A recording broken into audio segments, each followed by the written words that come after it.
ആടി പ്രീത പറയടി. എടി ഒരു മിനിറ്റ് ഞാൻ ഇപ്പൊ വിളിക്കാട്ടാ.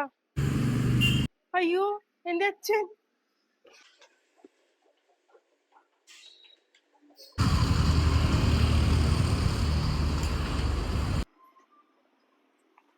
അച്ഛൻ എന്താണ് കാണിക്കുക? അച്ഛൻ എന്തിനാണ് ഈ പണിയൊക്കെ എടുക്കണ? അപ്പൊ ഇത് ചേട്ടൻ അറിഞ്ഞില്ലേ?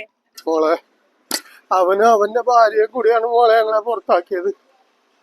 അവർ രണ്ടുപേരും കൂടിയാ പുറത്താക്കിയത്. വീടെല്ലാം സ്വത്തൊക്കെ എഴുതി മേടിച്ചു.